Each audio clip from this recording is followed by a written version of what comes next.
Assalamualaikum warahmatullahi wabarakatuh. Selamat datang di channel Tangki Film. Pada video kali ini, kami akan menceritakan sebuah film yang berjudul Recall. Film ini baru saja dirilis di Korea pada bulan April. Gak usah pakai lama, kita langsung masuk ke alur ceritanya.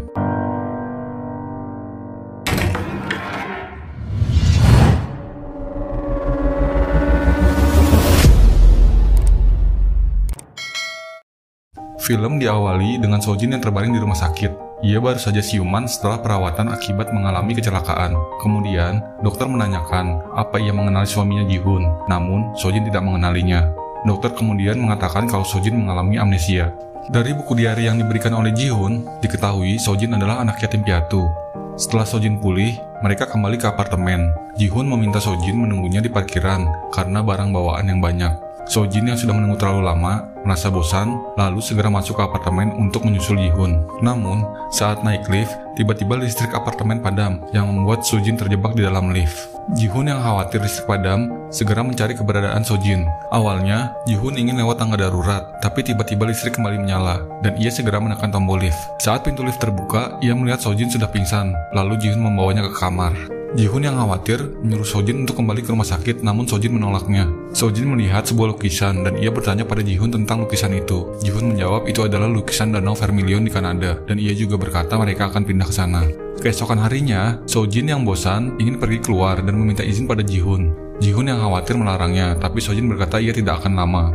Saat di dalam lift, Sojin bertemu dengan anak kecil. Ketika ia menyapanya, tiba-tiba ia melihat penglihatan kalau anak kecil itu akan tertabrak.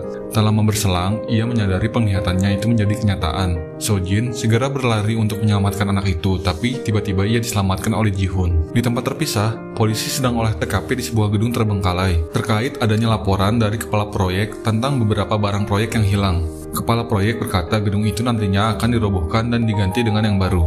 Sojin yang sedang duduk di luar apartemen melihat anak kecil yang sebelumnya ia lihat, lalu segera menghampirinya. Sojin bertanya apa ia terluka setelah kejadian itu, tapi anak itu hanya diam. Lagi-lagi Sojin mendapat penglihatan, ia melihat apartemen anak kecil itu akan terbakar. Lalu ia segera memberitahukan pada Ji-hoon akan hal itu dan memintanya untuk datang. Tapi tak lama kemudian, ia melihat ada bocah laki-laki dan apartemen anak kecil itu meledak. Ji-hoon membawa Sojin ke rumah sakit. Dokter yang memeriksanya mengatakan ada kemungkinan Sojin mengalami halusinasi akibat kecelakaan yang ia alami sebelumnya, yang membuat Sojin mengira ia melihat masa depan. Tapi Sojin bersikeras yang ia lihat itu bukanlah halusinasi, lalu pergi meninggalkan ruangan dokter. Sojin melihat anak kecil dan bocah laki-laki itu. Sojin berkata pada Ji-hoon bahwa mereka selamat dan dirawat di rumah sakit. Tapi saat Sojin ingin menghampiri, tiba-tiba mereka menghilang. Ji-hoon yang melihat tingkah Sojin pun berusaha menenangkannya dan membawa Sojin ke pantai untuk menyegarkan pikiran. Saat terbangun keesokan harinya, Sojin didatangi polisi. Polisi menanyakan tentang kasus kecelakaan yang ia alami sebelumnya karena pihak rumah sakit melaporkan. Polisi menanyakan adanya lebam di tangannya, namun karena ia mengalami amnesia, Sojin tidak ingat. Polisi mencurigai adanya kekerasan rumah tangga, tapi Sojin membantahnya karena Ji-hoon memperlakukannya dengan baik. Pada saat akan pergi, polisi menemukan kejanggalan pada foto pernikahan Sojin. Adegan berpindah saat Sojin berada di dalam lift. Ia bertemu dengan seorang perempuan yang tak sengaja menjatuhkan sebuah surat.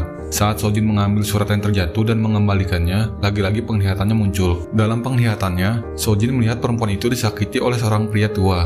Lalu Sojin mengejar perempuan itu sampai ke depan kamar dan memberitahukan apa yang dilihatnya. Tapi perempuan itu tidak menghiraukan dan masuk ke dalam kamarnya. Saat perempuan itu masuk, Sojin melihat ada pria tua yang ada di dalam penglihatannya, dan ternyata pria itu adalah ayah dari perempuan itu. Saat Sojin memikirkan ayah dari perempuan itu, tiba-tiba perempuan itu pergi keluar dan ia pun mengikutinya. Ketika mengikuti perempuan itu, tiba-tiba ia dipanggil seseorang. Ternyata, dia adalah rekan kerja yang selama ini mencarinya karena Sojin sudah tidak lama terlihat. Namun, Sojin tidak mengenalinya.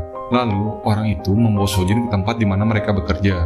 Saat orang itu menunjukkan meja kerja Sojin menemukan kartu nama Ji-hoon. Rasa penasaran membuatnya mendatangi kantor Ji-hoon, karena selama ini Ji-hoon tidak pernah menceritakan tentang dirinya. Setibanya di kantor Ji-hoon, petugas keamanan menghampiri dan mengatakan kantor itu sudah bangkrut sejak 6 bulan yang lalu. Tiba-tiba Ji-hoon menghubungi Sojin, tapi ia tidak mengangkatnya.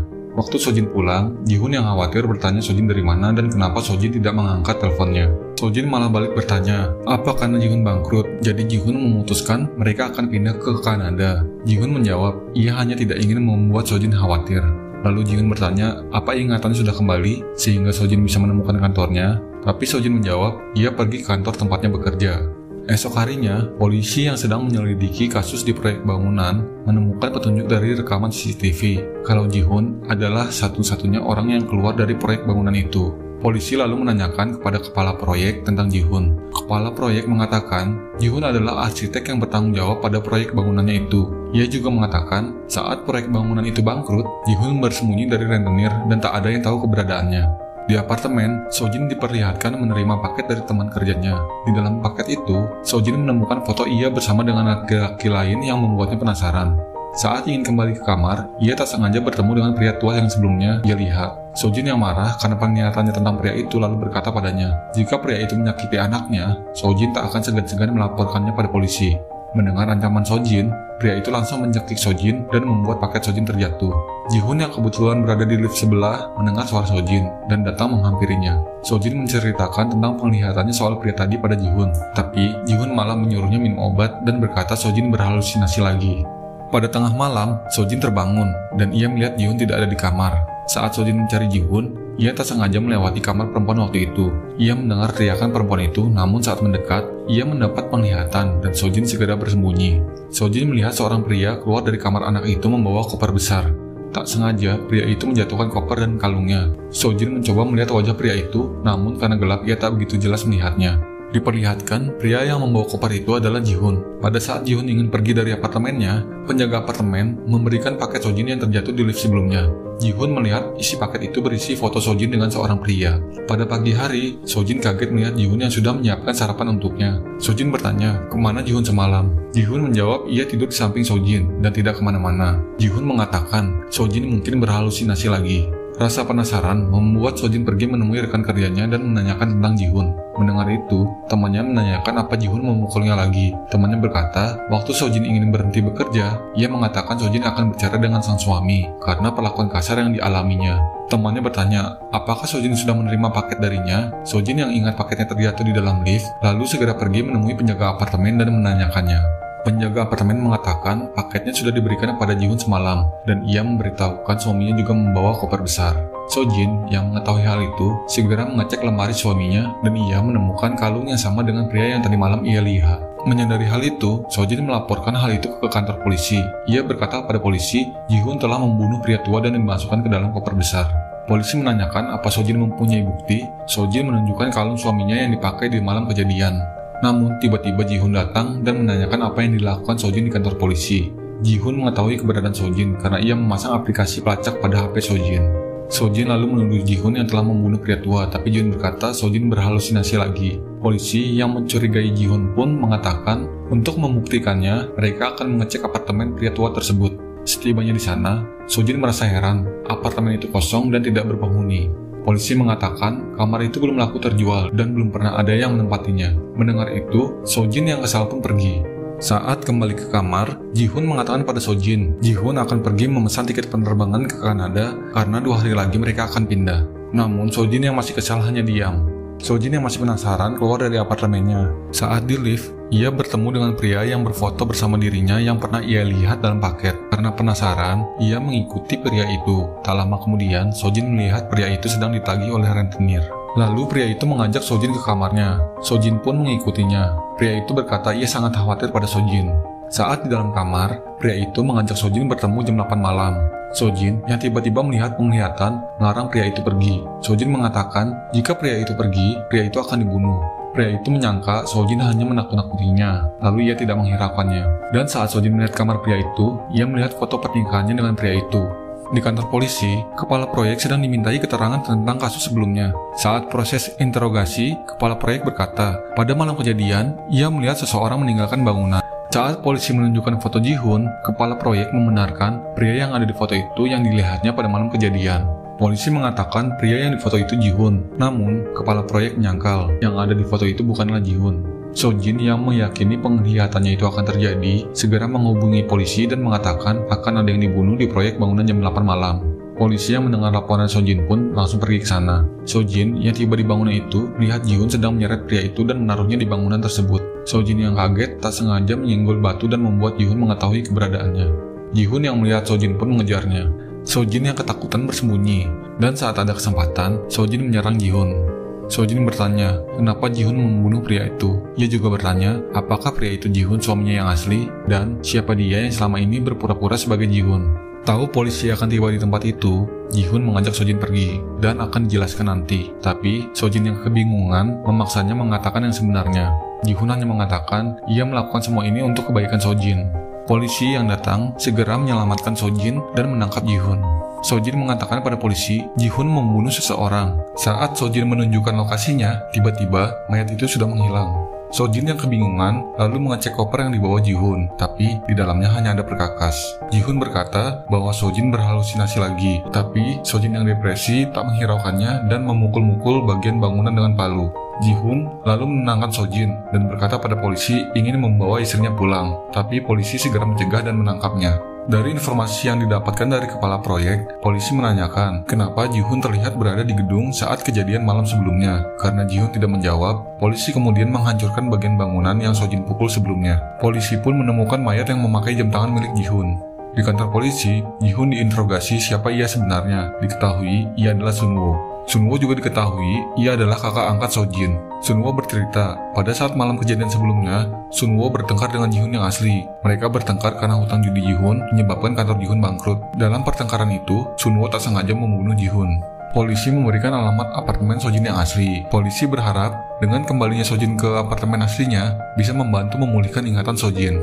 Waktu Sojin akan pergi ke apartemennya yang asli, ia kembali mendapat penglihatan. Sojin melihat anak kecil waktu itu. Ia mengetahui bahwa anak kecil itu bernama Sojin dan bocah laki-laki yang bersama anak itu adalah Sun-woo dan mereka adalah kakak beradik. Penglihatannya pun berlanjut pada perempuan yang ia pernah lihat sebelumnya. Perempuan itu juga bernama Sojin. Semakin ia mendalami penglihatannya itu, Sojin mengetahui bahwa perempuan itu sedang disiksa oleh ayahnya dan tiba-tiba Sun-woo yang melihat itu tanpa sengaja membunuh ayah perempuan itu. Sun-woo berkata pada perempuan itu untuk pergi dan Sun-woo akan mengurus ayahnya yang jahat itu. Dari sini, kita mengetahui bahwa penglihatan Sojin selama ini bukanlah penglihatan masa depan, tapi adalah kenangan Sojin yang sebelumnya ia alami. Dalam penglihatan Sojin, kita juga mengetahui Sun-woo adalah kakak yang baik. Sun-woo rela menjadi pembunuh untuk melindungi Sojin. Sun-woo berusaha melindungi Sojin dengan cara mengecor mayat Ji-hun di bangunan itu, karena ia mengira Sojin telah membunuh Ji-hun. Sebelumnya, Sojin melihat Ji-hun membunuh rentenir yang menagih utangnya. Melihat hal itu, Sojin tidak tega melihat pengorbanan Sun-woo yang begitu besar padanya. Lalu ia memutuskan melompat dari atas gedung.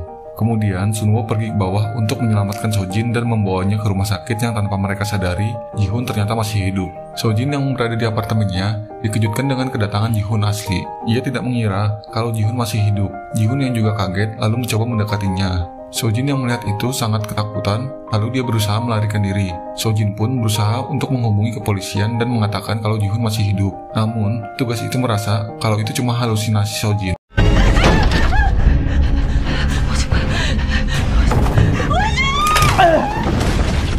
Sementara itu, petugas lain berhasil menemukan mayat Kim Tae-jun, yaitu ayah Sojin yang dibunuh Sun-woo, dan memberitahukan penemuan tersebut kepada petugas di kantor. Petugas juga mendapat informasi lain dari tim forensik bahwa mayat yang ditemukan sebelumnya di gedung bukanlah mayat Ji-hun, melainkan mayat dari seorang rentenir. Tahu akan hal itu, petugas kepolisian menyadari bahwa apa yang dikatakan oleh Sojin di telepon adalah benar, dan mereka pergi meninggalkan Sun-woo di ruangan interogasi untuk mencari Sojin. Sun-woo yang mendengar percakapan itu merasa Sojin dalam bahaya. Ia kemudian menyamar dengan memakai sweater milik petugas yang ada di ruang interogasi untuk kabur dan menyelamatkan Sojin. Kembali ke apartemen di mana Sojin dan Ji-hun tinggal. Ji-hun berhasil melumpuhkan Sojin dengan mematahkan kakinya. Ji-hun berkata pada Sojin bahwa ia cemburu akan kedekatan Sojin dan Sun-woo. Lalu, ia berusaha membunuh Sojin dengan cara menyiram bensin di seluruh ruangan tersebut, kemudian membakar apartemen di mana mereka tinggal, kemudian melarikan diri. Sun-woo yang berhasil melarikan diri tiba di tempat di mana Sojin berada. Ketika akan masuk ke apartemen, Sun-woo sempat bertemu dengan Ji-hun. Ia kemudian bertanya pada Ji-hun di mana Sojin.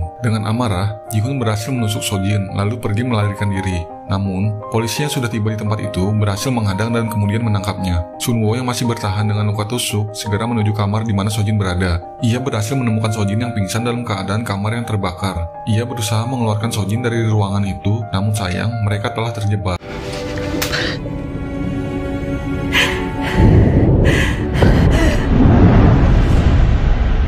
Polisi yang mengetahui kamar di mana Ji-hun terbakar kemudian segera memanggil pemadam kebakaran. Di akhir film, Sojin sedang berada di rumah sakit. dan petugas kepolisian datang untuk menemuinya. Lalu Sojin bertanya di mana kakaknya yaitu Sunwo berada. Dengan berat hati, petugas mengatakan bahwa Sunwo telah tewas karena melindungi Sojin dengan tubuhnya dari kobaran api. Polisi pun menyerahkan sebuah flash disk yang berisi rekaman video Sunwo di kedutaan saat mengurus berkas kepergian mereka. Di dalam video tersebut, Sunwo mengatakan alasan kenapa mereka harus pergi ke Kanada. Hal itu karena Sojin yang berencana tinggal di Kanada untuk memulai kembali segala sesuatunya di sana, dan Sunwo berusaha mewujudkan semua itu.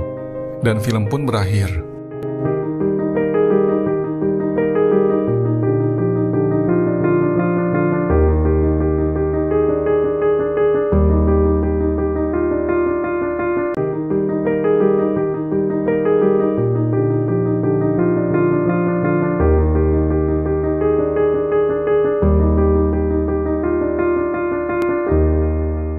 Terima kasih telah menonton video ini, semoga terhibur dan sampai jumpa lagi di video selanjutnya. Wassalamualaikum warahmatullahi wabarakatuh.